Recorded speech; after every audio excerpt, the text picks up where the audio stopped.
નમસ્કાર મિત્રો, મારું નામ છે ડૉક્ટર શરદ એમ સોની અને દેશ વિદેશમાં રહેતા બધા જ મારા દર્શક મિત્રોને ડૉક્ટર શરદ સોનીના હર હર મહાદેવ. મિત્રો, આજે હું તમને ખાવાની એવી ચીજોની વાત કરવાનો છું કે જો તમે તેને ખાવાનું શરૂ કરી દેશો તો તમારા શરીરમાં હાડકાની કમજોરી, ઘૂંટણનો દુખાવો, સાંધાનો દુખાવો, કમરનો દુખાવો, શારીરિક અશક્તિ, વારંવાર થાક લાગવો, થોડું કામ કરીને થાકી જવું, કેલ્શિયમની ઉણપ, સ્નાયુમાં દુખાવો વગેરે જેવી સમસ્યામાં તમને ચોક્કસ ફાયદો થશે તથા એમાં તમને રાહત થશે. વિડીયોમાં આજે હું તમને 4 ખાવાની ચીજો વિશે અલગ અલગ વાત કરવાનો છું અને વિડીયોના છેલ્લે આ ચીજોને, જે તમને 4 ચીજોની વાત કરવાનો છું, એ 4 ચીજોને ભેગી કરીને એક ફોર્મ્યુલા બનાવવાની રીત પણ શીખવાડવાનો છું અને એ જે નુસ્ખો તમને શીખવાડીશ અને એનો તમે ઉપયોગ કરશો તો તમને સારું રિઝલ્ટ મળશે. તો ચાલો એક પણ મિનિટની વાર કર્યા વગર આ રસપ્રદ વિડીયોની શરૂઆત કરીએ અને આ 4 ચીજો વિશે આપણે વિસ્તૃતમાં જાણકારી મેળવીએ. મિત્રો, હાડકામાં કમજોરી થવા પાછળનું મુખ્ય કારણ તમારા શરીરમાં કેલ્શિયમની ઉણપ હોવું. આપણા શરીરમાં જેટલું પણ કેલ્શિયમ હોય છે એનું 99% કેલ્શિયમ આપણા હાડકાં અને આપણા દાંતમાં હોય છે અને બાકીનું જે 1% જે કેલ્શિયમ છે એ આપણા લોહીમાં પરિભ્રમણ કરે છે. કેલ્શિયમની ઉણપના લક્ષણો ખાલી હાડકામાં જ જોવા નથી મળતા, આપણા શરીરના બીજા અંગમાં પણ કેલ્શિયમની ઉણપના લક્ષણો જોવા મળે છે. આપણા શરીરમાં જ્યારે કેલ્શિયમની ઉણપ થાય છે ત્યારે આપણું શરીર ખૂબ જ થકાવટ એટલે કે ખૂબ જ થાકનો અહેસાસ કરે છે. આપણને થોડું ઘણું કામ કરીએ અને તરત જ આપણને થાક લાગી જાય છે. સાથે સાથે આપણી જે સ્કિન છે, મતલબ કે આપણી ચામડી છે, એ એકદમ ડ્રાય થઈ જાય છે. ઘણા લોકોને તો હેરફોલ જેવી પણ સમસ્યા જોવા મળે છે. ઘણા લોકોમાં બીપી વધી પણ શકે છે, એટલે કે હાઈ બ્લડ પ્રેશરનો પણ પ્રોબ્લેમ થઈ શકે છે. સાથે સાથે કોલેસ્ટેરોલ પણ વધી શકે છે અને આવા ઘણા બધા લક્ષણો આપણા શરીરમાં જોવા મળે છે જે કેલ્શિયમની ઉણપથી જ થઈ શકે છે. તો મિત્રો, કેલ્શિયમ આપણા શરીરમાં બનતું નથી. આપણે કેલ્શિયમ આપણા ખોરાક મારફતે જ લઈ શકીએ છીએ. જ્યારે આપણે કેલ્શિયમથી ભરપૂર ખોરાકની વાત કરીએ તો પહેલા નંબર પર દૂધ આવે છે. પણ અત્યારે દૂધમાં ઘણી બધી મિલાવટો જોવા મળે છે, એટલે આપણને ખબર જ નથી હોતી કે આપણે જે દૂધ પી રહ્યા છીએ એ અસલી છે, નકલી છે. જો સિન્થેટિક મિલ્ક હશે, મતલબ કે જો નકલી મિલ્ક હોય એને આપણે સિન્થેટિક મિલ્ક પણ કહી શકીએ છીએ. જો સિન્થેટિક મિલ્ક હશે તો તમને કેલ્શિયમ તો નહીં જ મળે, પણ એના લીધે આપણા શરીરમાં ખૂબ જ નુકસાન થવાની શક્યતા રહેલી છે. તેથી આજના વિડીયોમાં હું તમને કેલ્શિયમ રીચ ફૂડ, એટલે કે જે ખોરાકમાં વધારે કેલ્શિયમ હોય છે એની હું તમને વાત કરવાનો છું, જેમાં કેલ્શિયમ વધારે માત્રામાં જોવા મળે છે. આપણા હાડકાને મજબૂત કરવા માટે અને આપણા સાંધાને, આપણા ઘૂંટણને મજબૂત કરવા માટે પહેલા નંબરે જે ચીજ ખાવાની વાત કરવા માગું છું એ છે બદામ. મિત્રો, પહેલા નંબરમાં જે ચીજની વાત કરવાનો છું એ છે બદામ. બદામમાં મિત્રો ખૂબ જ માત્રામાં કેલ્શિયમ હોય છે. એની સાથે સાથે બદામમાં મેગ્નેશિયમ, ઝીંક, કોપર, ફોસ્ફરસ અને વિટામિન કે પણ મળે છે. જો મેગ્નેશિયમની વાત કરું તો મેગ્નેશિયમ જે આપણી જે નસો હોય છે એને મજબૂત બનાવવાનું કામ કરે છે. ઝીંક એ શું કરે છે તો આપણા શરીરની રોગ પ્રતિકારક શક્તિ વધારવાનું કામ કરે છે. સાથે સાથે ઝીંક આપણા બોન માટે પણ ખૂબ જ જરૂરી હોય છે. હવે જો ફોસ્ફરસની વાત કરીએ તો ફોસ્ફરસ એ એક ઇમ્પોર્ટન્ટ મિનરલ છે, એટલે કે એક અગત્યનું મિનરલ છે જે આપણા હાડકામાં કોમ્પ્લેક્સ બનાવવા માટે જરૂરી છે. અને વિટામિન કેની વાત કરું તો એ હાડકામાં કેલ્શિયમના શોષણ માટે ખૂબ જ જરૂરી છે. એટલે કે આપણા બોનની અંદર જે કેલ્શિયમનું એબ્ઝોર્પ્શન થવું જોઈએ અને એના થવા માટે વિટામિન કેની જરૂર પડતી હોય છે. સાથે સાથે વાત કરું તો આપણે વાત કરીએ બદામની, તો બદામમાં તો કેલ્શિયમ તો છે જ, પણ એવા ઘણા બધા જે તત્વો છે એ આપણા શરીરને મળે છે. બદામ આપણા હાડકાં, સ્નાયુઓ અને ઘૂંટણ માટે ખૂબ જ ફાયદાકારક છે. રોજ તમારે 10થી 12 બદામ પાણીમાં પલાળીને અને ઉપરની છાલ નીકાળીને ખાલી પેટે જો આપણે ખાઈએ તો આપણને ખૂબ જ ફાયદો થાય છે. હું તમને બદામ સાથેનો એક નુસ્ખો પણ આપણે તૈયાર કરી શકો છો તમે. તો હું તમને એ જે નુસ્ખાની વાત કરું છું એ તમને વિડીયોમાં છેલ્લે બતાવવાનો છું.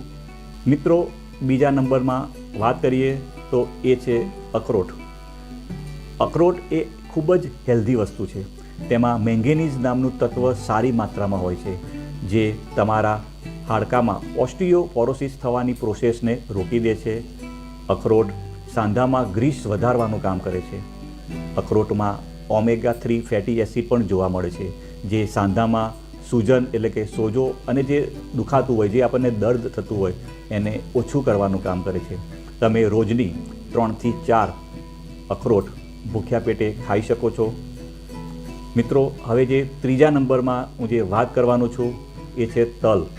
મિત્રો, તલમાં ખૂબ જ માત્રામાં કેલ્શિયમ હોય છે અને જે લગભગ હું વાત કરું તો લગભગ 10 ગણું કેલ્શિયમ એ દૂધની સરખામણીમાં તલની અંદર જોવા મળે છે, જે સાંધાના દુખાવાને ઓછું કરવાનું કામ કરે છે.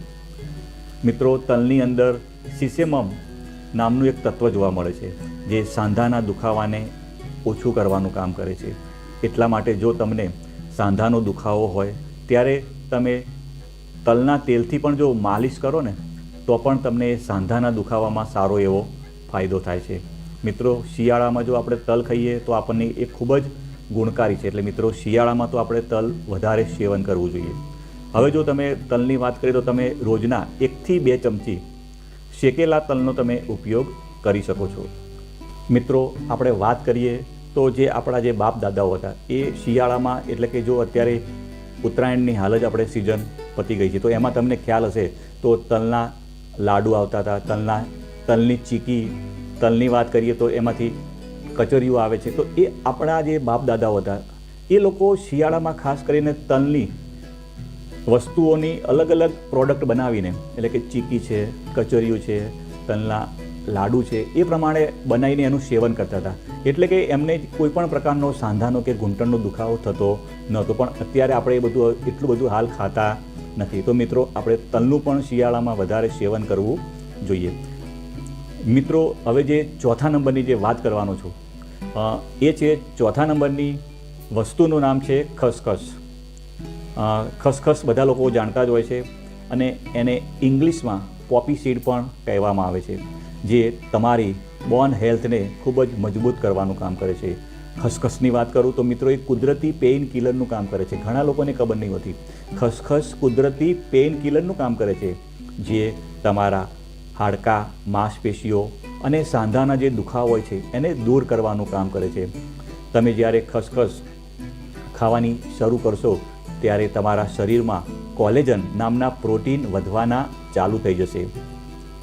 જે વાત કરું તો ખસખસ તમે જો રોજ ખાશો તો તમારા બોન હેલ્થ અને સાંધામાં સુધારો થવાનું ચાલુ થઈ જશે.